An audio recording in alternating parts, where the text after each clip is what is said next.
shocking, it's barbaric, it is primitive, it's ghastly. They've already beheaded 3 hostages, including 2 Americans, and the Muslim monsters of ISIS are threatening to murder more.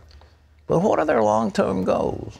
Jay Sekulow, interestingly enough, has written a new book telling us the chilling details. It's called The Rise of ISIS, a threat we can't ignore. And Jay's with us right now. Jay. Hey, Pat. Good to see you again. Bless you. Hey, how come you started studying this ISIS thing? Where'd you come on to it? Well, you know, we have the office in Jerusalem, and we do a lot of work in the Middle East. And I started looking at what the next wave of terror really was going to be.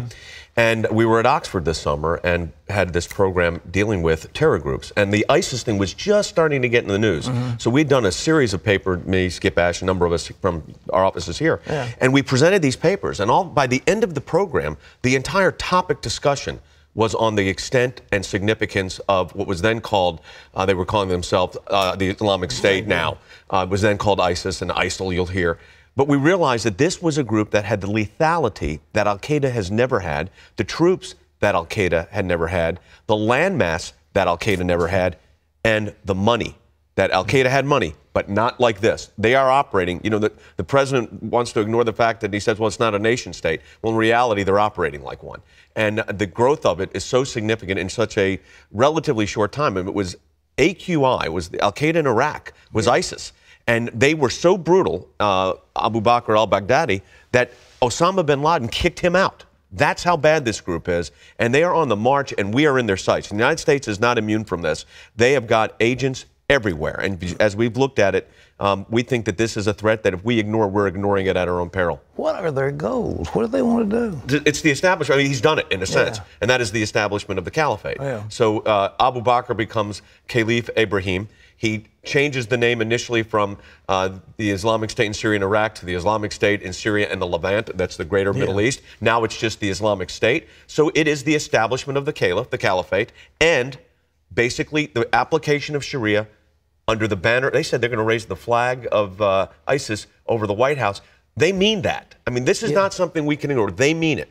And the reality is, it is such a significant danger to the United States. I think it impacts everything else that's going on in the Middle East and the rest of the world. And we're looking, you know, when you had the Hamas conflict with Gaza and Gaza with Israel this last time, people were ignoring ISIS and they were focusing on this. The lethality that ISIS has, Pat, I don't think we can even imagine right now.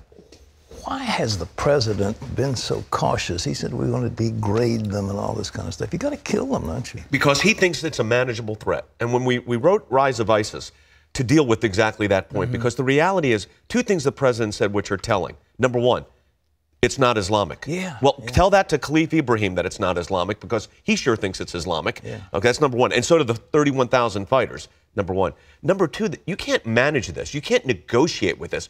When we were at Oxford this summer, one of the heads of the program that we're involved in, who's a pretty much an appeasement guy, let's get along and you know, kind of work things out, he said, crush them. Now, this is an Oxford professor, expert on the Middle East, who said they have to be crushed. So when you've got the left acknowledging that, so the president's hesitancy to engage this is mind-boggling, but it's, again, I think he's protecting his view of the Middle East. Those guys are running around in pickup trucks with machine guns on them. We could have stopped it pretty quickly if we moved in with force, couldn't we? Yes, or if we kept a status of force agreement in Iraq in the first place, and none of this would have happened. This was so preventable. But you know, Pat, the president has a narrative. You've talked about this so eloquently on the broadcast. The president has a narrative for the Middle East, and none of this is playing into his narrative. He has backed every wrong side of every leader in the Middle East, including the Muslim Brotherhood, who Egypt is now outlawed. That's right. So he's backing them. That's why when he says we're going to work with the Syrian rebels, who are these rebels? I'll tell you who they are. The rebels are the ones that sold Steve Saltloff to ISIS for $25,000 or $50,000, and he ended up getting beheaded. So I think I don't even want to say a naive policy. The president has a narrative out there, but when you start saying it's not Islamic, you're ignoring the reality of it. It's certainly their view of Islam. What are we going to do? What can anybody do? I mean, you've got this guy in the White House who controls foreign policy, and he's just a total screw-up. Well, what is it? Well, I think, you know, when we heard David Cameron make that unbelievable speech that we're going to end this and we're going to stop this, and then the president comes out and says, we don't have a strategy to deal with this. You know what I said? I said, you know, if you don't have a strategy, you're scaring everybody. Certainly not the terrorists, but you're scaring the rest of the free world. If you don't have a strategy, find one. Don't go up to the presidential podium and say we don't have a strategy yet. We're not putting the cart before the horse. ISIS is not new. They've been around for a couple of years. They're just now stronger than ever, and lack of leadership has allowed it. He made a speech to the American public, but he didn't really address what he was going to do for sure. Except he's not going to send ground troops, and he's going to do the containment, and we're going to eventually eliminate this cancer. And then he initially said, as you said, manage this. This is not ISIS is not a manageable group. ISIS is a terrorist group that has unbelievable resources. Where do they get millions and millions of dollars a day? And the rest of the free world cannot just sit and say, well, let's see what happens in 3 to 6 months, because there are 30,000, could be 50. There are not 30,000 Al-Qaeda members out there. There are 31,000 soldiers fighting for ISIS. But you're right. Could we annihilate them? In a minute. But we have to do it. You've got to take decisive action. Leadership says, make a decision, but he's got to change his narrative for the Middle East. And I don't think the president wants to do it. We point that out in the book.